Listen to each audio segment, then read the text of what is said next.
Хайрт залуусаа, та нарын амьдралын зорилго, хүсэл мөрөөдөл юу вэ? Та нар дэлхий дээр нэр хүндтэй болж, байр суурь эзлэхийн тулд боловсролд тэмүүлж байна уу? Нэг өдөр оюуны агуу өндөрлөгт хүрч, улсын хууль тогтоох зөвлөлийн суудалд сууж, ард түмний төлөө хууль тогтоохын тулд ажиллах тухай боддгоо. Энэ бүх хүслүүдэд буруу зүйл байхгүй. Та бүхэн өөрсдийн мөрийг үлдээж чадна. Та нар бага зүйлд сэтгэд ханаж болохгүй. Өндрөөс өндөрт тэмүүлж, зорьсон түвшиндээ хүрэхийн тулд хичээл зүтгэл гаргах. Амьдралын үндэс. Шашин, Бурхныг хүндлэх сэтгэл бол жинхэнэ агуу чанарын үндэс суурь юм. Үнэнч шударга, тогтвортой зарчимтай байх нь амьдралын бүхий л харилцаанд авч явах ёстой зарчим тань юм. Өөрийн итгэлээ сургууль дээр, дотуур байранд хийж буй бүх ажлаа дагуулж яваарай. Таны өмнө байгаа хамгийн чухал асуулт бол сурлагаа хэрхэн сонгож, төгс төгөлдөр болохдоо Христийн ариун цэвэртэй, бузарлагдаагүй зан чанарыг хадгалж, түр зуурын ашиг сонирхлыг Христийн сайн мэдээний өндөр дуудлагын доор байлгах вэ гэдэг асуудал юм. Та одоо өөрийнхөө ирээдүйг бүтээж, нийгэмд хэрхэн зөв байр суурь эзлэхээ бодох хэрэгтэй. Ингэснээрээ Бурхан таныг бүтээсэн зорилгод хүрч чадна. Христийн дагалдагч учраас та дэлхийн ажил, мэргэжилд оролцохоос хасагдаагүй. Харин хаанч явсан итгэлээ дагуулж явах ёстой. Та ямар ч ажилд бэлтгэгдсэн байсан, амжигтанд хүрэхийн тулд зарчмаасаа няцаж болохгүй. Өндөр хариуцлага. Шашны зарчмаар амьдралаа тэнцвэржүүлж чадвал та хүссэн өндөрлөгтөө гарч чадна. Бурхан та нарыг хүрээсэй гэж хүссэн тэр өндөрлөгт хүрч байгааг харахад бид баярлжна. Есүс үнэт залуусыг хайрладаг. Тэдний авьяас чадвар хөгжөөгүй, үл тоомсорлогдож байгааг харахад тэр сэтгэл дундуур байдаг.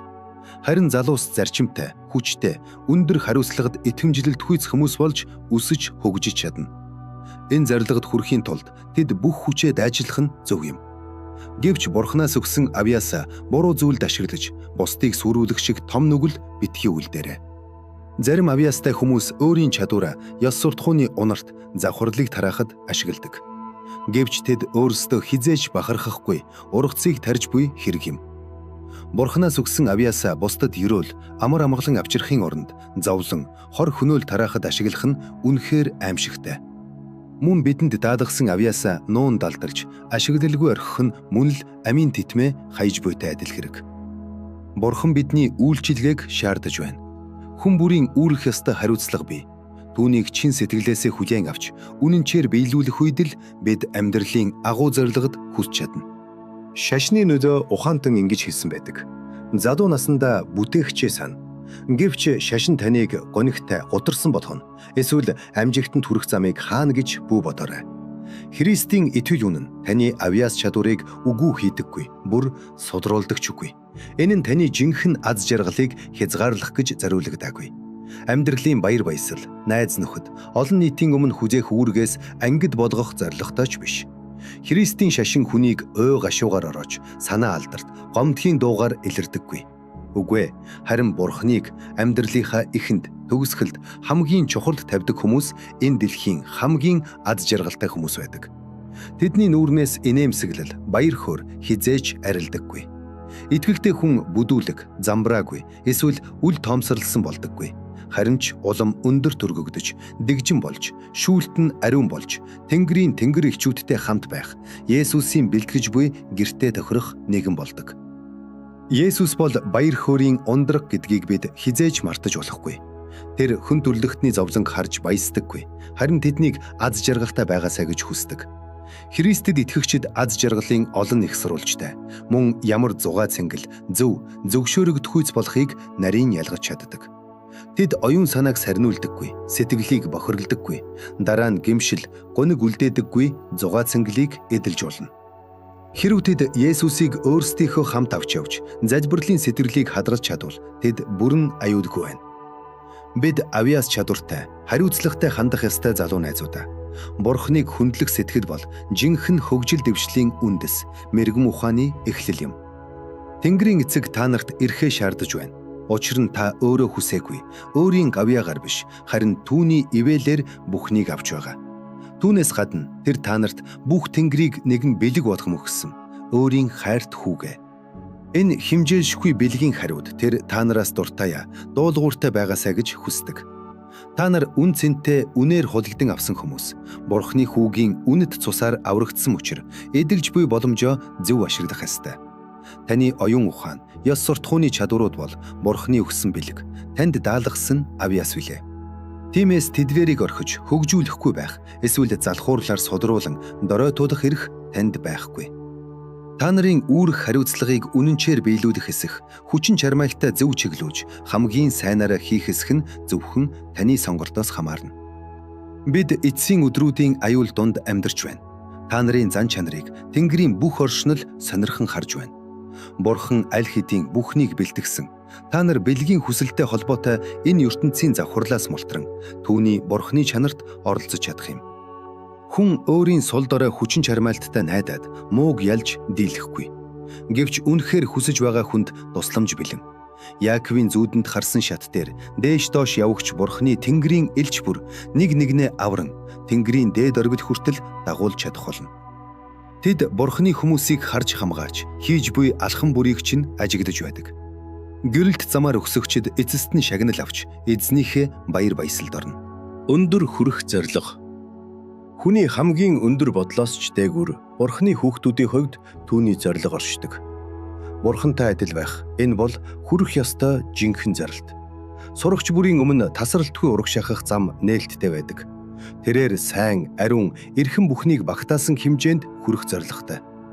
Тэр жинхэнэ мэдлэгийн бүхий салбарт аль болох хурдан хол урагшилна. Гэвч түүний хүчин чармайлт нь хувийн болон төр зүрийн сонирхлоос тэнгэр газар шиг дээгүүр зүйлд чиглэгдсэн байх ёстой. Бурхны өршөөлийн сувгууд. Хүн бүрт амьд сувг болж Бурхны нэгүслийн эрдэнэс, Христийн химжээлшгүй баялагийг ертөнцид дамжуулах боломж бий. Христийн хамгийн их хүсдэг зүйл бол түүний сүнс, зан чанарыг дэлхийд төлөөлөх үнэнч хүмүүстэй байх явдал. Дэлхийн хамгийн ихээр хэрэгцээтэй зүйл бол авралын хайрыг хүн төрлөختлөөр дамжуулан харуулах явдал. Бүх тэнгэр хүн төрлөختөнд ариун тос асгаруулж, зүрх сэтгэлд нь баяр баясал, ерөөл авчрах сувгийг хүлээн хаан хүлээж байна. Үр дүнтэй байн чанарын стандарт. Залуучуудын мөрөн дээр ноцтой хариуцлага бий. Өнөө үеийн илүү их гэрэл, мэдлэгийн дунд амьдарч буй залуучуудаас Бурхан ихийг хүлээж байна. Тэр тэднэр энэ гэрэл, мэдлэгийг бусдад дамжуулахыг хүсдэг. Тэд олон хүний оюун ухааныг бүрхэж буй буруу ойлголт, мухар сүсгийг арилгахад хэрэглэгдэх ёстой. Залуус өөрсдийгөө бүх боломж, туршлагыг ашиглан сахилгажуулж хөгжүүлэх хэрэгтэй. Бурхан тэдэнд өгсөн боломж, эрх ашигын төлөө тэднийг хариуцлагатай гэж тооцно. Тэдний өмнө байгаа ажил, цаг үеийн шаардлагаар алхамаар ураг шахахыг хүлээж байна. Хэрв залуус оюун ухаан, зүрх сэтгэлээ Бурханы ажилд зориулвал тэд өндөр түвшний чадвар, хэрэгцээтэй хүн болж өснө. Энэ бол эзэн залуусаас хүлээж буй стандарт юм. Үүнээс доогуур байх нь Бурханаас өгсөн боломжийг бүрэн ашиглахыг татгалзаж буй хэрэг бөгөөд. Энэ нь Бурхан дуруух, хүн төрлөختөнд ашиг тустай ажил хийхээс зайлсхийж буйтай адил болно. Үйлчлэлд бэлтгэгдэх нь. Бурханд үйлчлэгч болохын төлөө чин сэтгэлээсээ хичээж, өөрөө авч сурсан зүйлээ бусдад хуваалцахаар зорддог хүмүүс Бурханаас байнга гэрэл авдаг бөгөөд энэ нь тэднийг бусдад дамжуулах сувгууд бодордог. Хэрв Даниэл шиг залуу эрэгтэй, эмэгтэйчүүд өөрсдийн зуршил, хүслүүд, шунлаа Бурханы шаардлагад нийцүүлж чадвал тэд илүү том ажилд бэлтгэгдэнэ. Тэд оюун ухаанаасаа утгагүй, өнгөц зүйлсийг зайлуулж, хоосон нарийн цэнгэлд донтсон хандлагыг орхих ёстой. Учир нь Бурханы хүүгийн махыг идэж, цусыг нь ууж, итгэлээр амьдарч буй хүний амьдралд тийм зүйл огт тохирохгүй. Тэд сурах боломж бүх талаар нээлттэй байсан ч хэрв Бурханы ажилд тохирсон боловсрал эзэмшээгүй бол эзний усам үзмийн талбайд ажиллахад бэлэн биш байх болно. Бурханы ажилд ороход зайлшгүй шаардлагатай ухаалаг итгэл, бишрлийг тэд өөртөө бий болгох хэрэгтэй. Хэрв тэд үнэтэй оюун ухаанаа дими зугаа цэнгэлд зориулвал Бурханы өгсөн авьяасаа доош нь чанаргүй зүйлд ашиглаж, өөрсдийн авьяасыг ухаалаг хөгжүүлээгүй гэдвээрээ Бурханы өмнө гин буруутай болно. Тэдний сул дорой өсөөгүй сүнслэг байдал Бурханд таалагддаггүй. Тэд хамт амьдарч буй хүмүүсийн оюун санааг бохирдуулж завхруулдаг. Тэдний үг үйлдэлүүд нь ариун зүйлд хайхрамжгүй хандахыг бусдад өдөөдөг. Ингэснээр тэд зөвхөн өөрсдийн авралыг аюулд оруулаад зогсохгүй, бусдад ч муугаар үлгэрэлдэг. Тийм хүмүүс Христийг төлөөлөх бүрэн чадваргүй. Тэд нүглийн боолууд бөгөөд хайхрамжгүй, тэнэг, хариуцлагагүйгээр бусдыг түүнээс холдуулдаг. Бар зүйлд сэтгэл ханаж байгаа хүмүүс Бурхантай хамтран ажиллагч байж чаддаггүй. Хэрэв хүн оюун ухаанаа хянахгүй, зүгээр л хаашаач хөвүүлж орхивол сатан тэрхүү хоосон зайг дүүргэж, бодорд буруу санал шингээн. Ингэснээр тэд өөрсдөө түүний арим дэлсэж, бусдыг төөрөгдүүлэх хэрэгсэл болдог. Тэд шашинтай гэж хэлж бодохч, хэлбэр төдий итрэлтэй, Бурханаас илүү зугаа цэнгэлд дуртай байдаг. Ухаан санаа биш, итгэл шаардлагатай. Зарим залуус тодорхой төрлийн авхаалжтай, бусдын хүндэтгэлийг хүртсэн байдаг. Гэвч тэдний авьяас ариусгалдаагүй.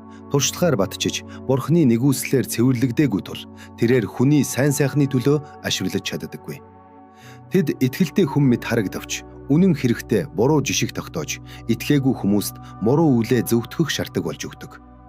Сатан тэднийг бусдыг инээлгэхийн тулд хоосон хошигнол, утгагүй яриагаар ашигладаг. Тэдний хийж буй бүхэн үн цэнэ алдаж байдаг. Учир нь тэд уруу татагчийн удирдлагад орсон бөгөөд тэр тэдний зан чанарыг өөрийн ажлаа хийхэд тохируулан төлөвшүүлж байдаг. Тэдэнд авьяас бий, гэхдээ сургагдаагүй, чадвар бий, гэхдээ хөгжүүлээгүй. Тэд авьяасаа утгагүй зүйлд ашиглаж, өөрсдийгөө дорой тулж, бусдыг ч доош нь татдаг. Христ тэднийг аврахаар өөрийгөө үгүйсгэн, залиас болж, доромжлоод гутамшгийг төвчиж цусаа урсгасан. Энэ бүхэн тэднийг нүглийн боолчлолоос чөлөөлөхийн төлөө байсан. Гэвч тэд аврагчийн хайр, нэгүслийг өөртөө үйлчлүүлэхгүй, харин Христийн харцанд өнөг төрүүлдэг. Ийм залуус мөнхийн хохиролтой тулгарна. Тэдний нарган, тоглоом шоглоом нь нэг өдөр дэлхий даяарын шүүгчийн өмнө гарч, бие махбодоор хийсэн үйлсээрээ шүүлт авахдаа ямар харагдах бол.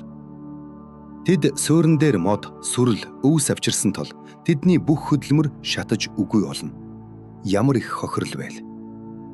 Харин Есүсийн зөвшөөрлийг хүсэж, өдөр бүрийн тэмдэглэлдээ алдаа, гэмшил, сорилтыг давсан ялалт, Христ доторх баяр баясгал, амар тайвнаа тэмдэглэж буй хүмүүсийн байдал ямар сайхан гэж. Ийм залуус амьдралынхаа үйлдэлүүдийг шүүлтийн өдөр ичхүүртэйгээр биш, харин баяртайгаар уулзна. Сонгогдсон хэрэгсэл. Бурханы үнэнч байдлыг бид хүлээн зөвшөөрөх нь Христийг дэлхийд харуулахын Тэнгэрийн сонгосон хэрэгсэл юм. Бид эртний ариун хүмүүсээр дамжуулан илэрсэн түүний нэгүслийг хүлээн зөвшөөрөх ёстой. Гэхдээ хамгийн хүчтэй гэрчлэл бол бидний өөрийн туршлага юм. Бид өөрсдийн амьдралдаа Бурханы хүч хэрхэн үйлчиж байгааг харуулах үед түүний гэрч болдог. Хүн бүрийн амьдрал бусдаас онцгой, туршлага нь чөөр. Бурхан бидний магтаалыг хувь хүний онцлогтойгоор түүн рүү өргөгдөхийг хүсдэг.